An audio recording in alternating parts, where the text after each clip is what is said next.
I'm Peter Pitcher, Sheriff of Los Angeles County.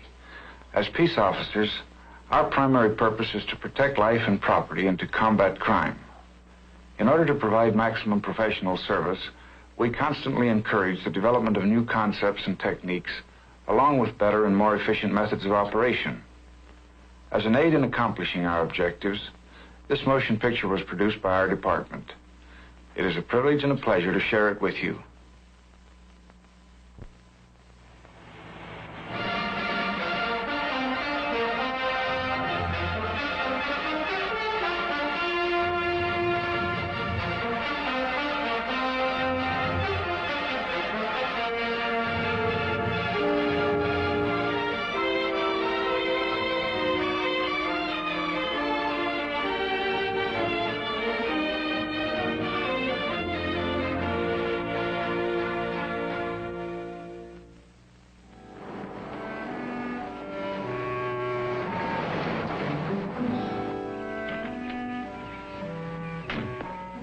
What you are seeing here is a crime being committed. Two large juvenile delinquents have ambushed a doctor and are attacking him. The motive? To steal narcotics. Fortunately for this doctor, an alert police officer happens upon the scene while the crime is being committed.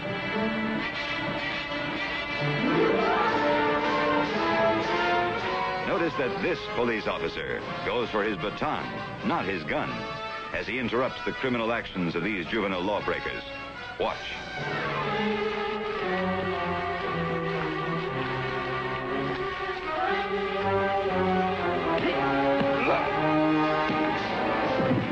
The baton, properly used, has enabled this officer to survive an attack, to counterattack, and to disable his opponents temporarily without causing severe or permanent injury.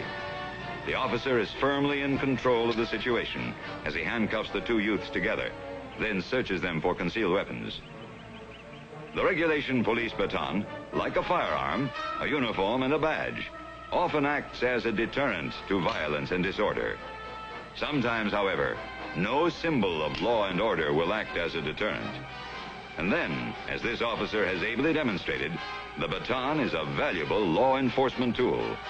Without having had to draw his gun, the officer remains firmly in command of the situation as he radios a two-man patrol car to take the youths into custody.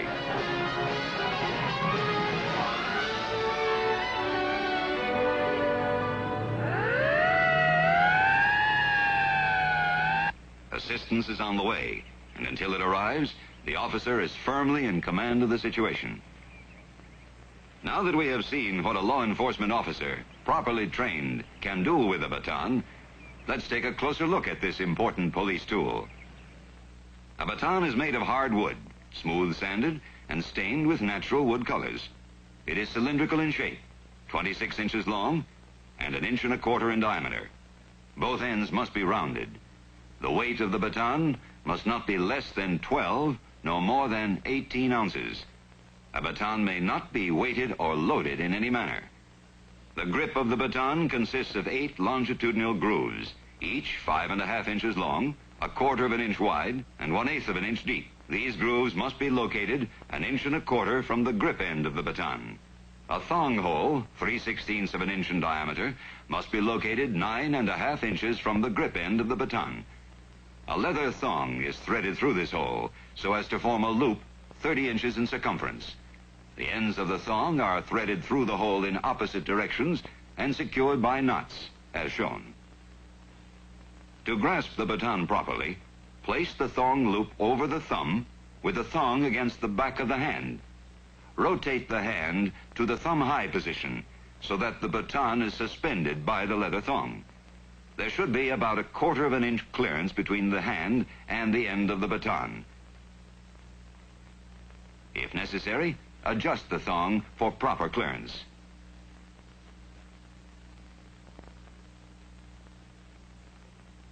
With proper clearance, rotate the palm counterclockwise and grasp the baton firmly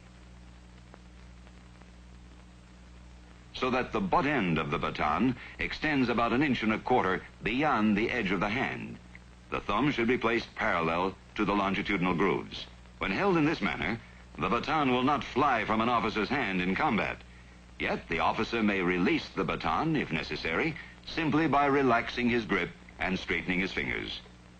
If an officer has reason to expect trouble, he should assume the ready position.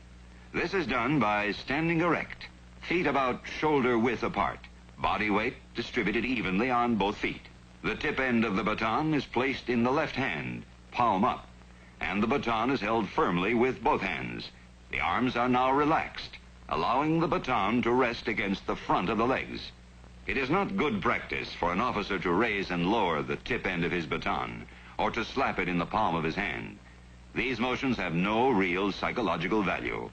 The basic combat position for using the baton is the port arms position. An officer standing at the ready position moves easily into the port arms position by sliding his left foot forward, bending his knees slightly, and raising the baton up in front of his chest, angling the baton from the left shoulder down toward the right hip.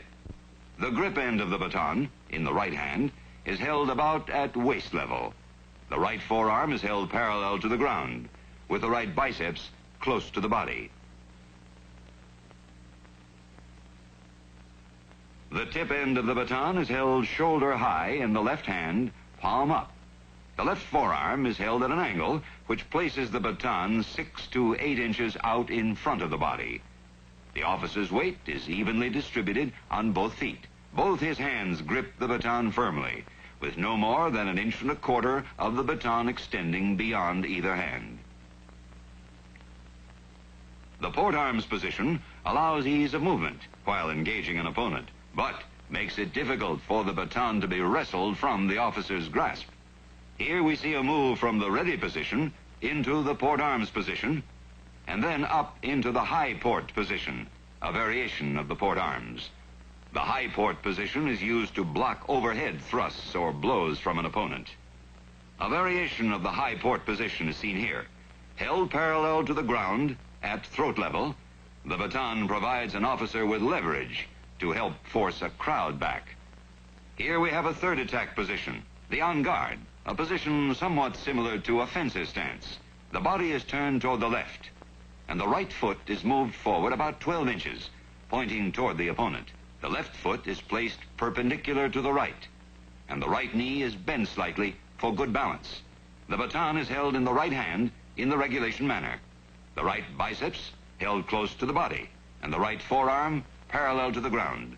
The baton is held at an angle pointing toward the opponent's throat. There are 3 basic methods of attack with a baton, and of course variations and combinations of these 3.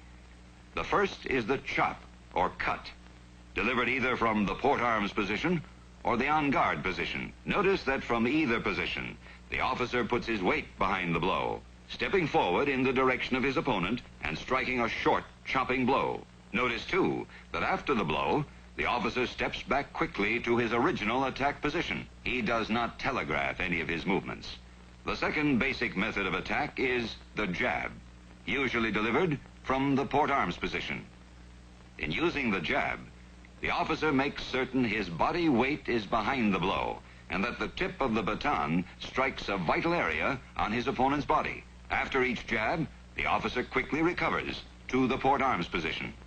The third basic method of attack is the thrust, a very effective technique for close infighting. Starting from the port arms position, the officer places the tip end of his baton in his opponent's solar plexus or under his ribs.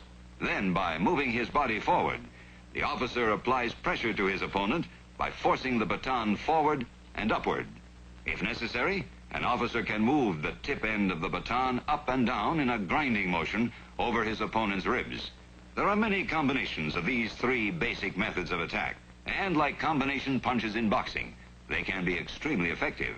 But before we consider additional baton techniques, it is best that we become thoroughly familiar with the various impact points of the human body.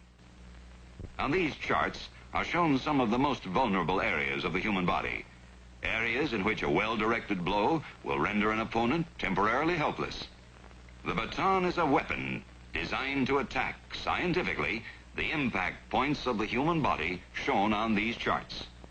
The baton should be directed against the side of the neck, the clavicle or collarbone, the shoulder tip, the outer biceps, the inner elbow, the ribs, the solar plexus, the forearm, the hand, the groin, the thigh, the kneecap, the calf, the instep, the toes, and the shin, against the scapula or shoulder blade, the kidney, the elbow tip or crazy bone, the knee, the calf, the ankle bone, and the tendon above the heel. A well-delivered blow to any of the points shown on these charts is usually sufficient to disable, temporarily, the average man. Sometimes, against extremely large and powerful individuals, 2 or more blows may be required to definitely render an opponent helpless. Let us see now just how a baton is used to attack the impact points shown on these charts. Here we see chops to the neck, to the collarbone, to the shoulder tip, to the outer biceps, to the inner elbow, a jab to the ribs, a jab to the groin, chops to the thigh, to the kneecap, to the calf, to the instep, to the toes, and to the shin. Oh, what happened, Sergeant?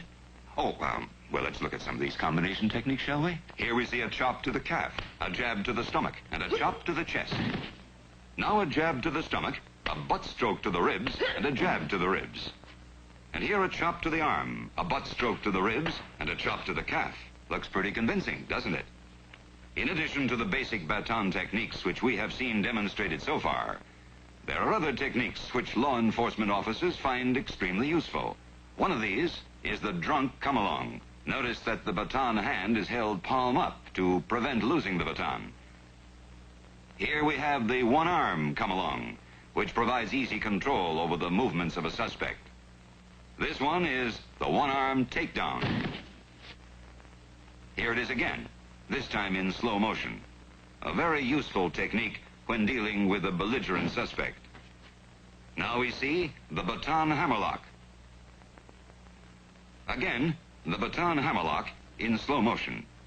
This technique is especially useful for handling an intoxicated person or for removing an agitator from a mob. Notice that the officer's right hand and left arm are both tight against his opponent's neck to keep the suspect from turning. Note, too, that the officer ends up by taking a step back, pulling his opponent off balance. This prevents the suspect from throwing the officer over his head.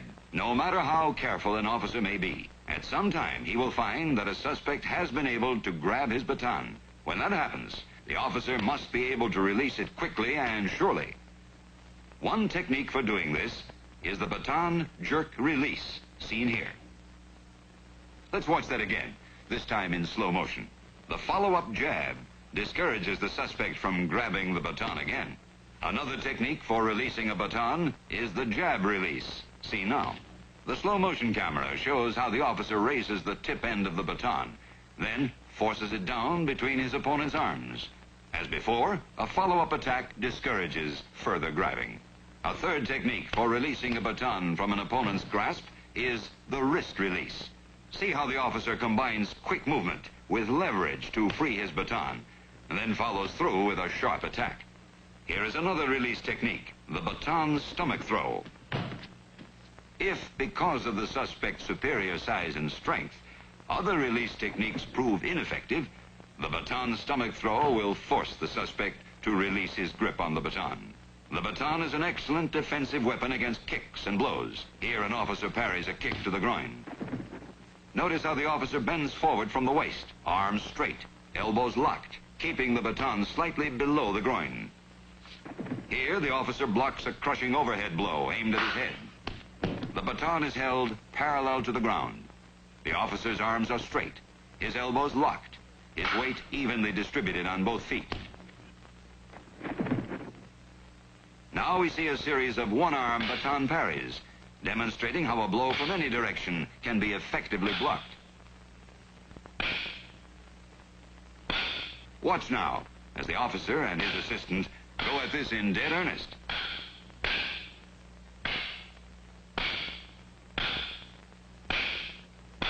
A baton against a knife? Easy. Watch this. When parrying an overhead knife attack, the officer blocks the suspect's arm, not the knife. Then he follows through with a baton attack. If the knife attack comes at waist level instead of from overhead, the baton is just as effective.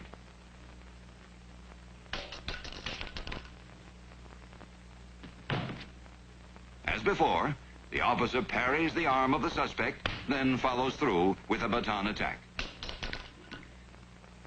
Well, now that we know something about the baton, let's look back at the deputy who had to defend himself against the two juvenile lawbreakers. The deputy saw trouble coming and raised his baton to the port arms position. The two youths spread out, then both jumped him at the same time. One went for the deputy's gun, while the other grabbed onto his baton and tried to wrestle it from his grasp. The deputy, by proper use of his baton, successfully handled a civil disturbance which involved defending himself and the doctor against two large juvenile lawbreakers. When an officer becomes involved in a physical disturbance, the few simple rules and techniques we have learned here for the baton will, after much practice, enable him to survive an attack, to counterattack, and to gain the advantage without endangering his own life or seriously injuring his opponents. Remember these facts about the baton. 1, it is not a club. It is a weapon designed to deliver blows scientifically to the most vulnerable parts of the human body.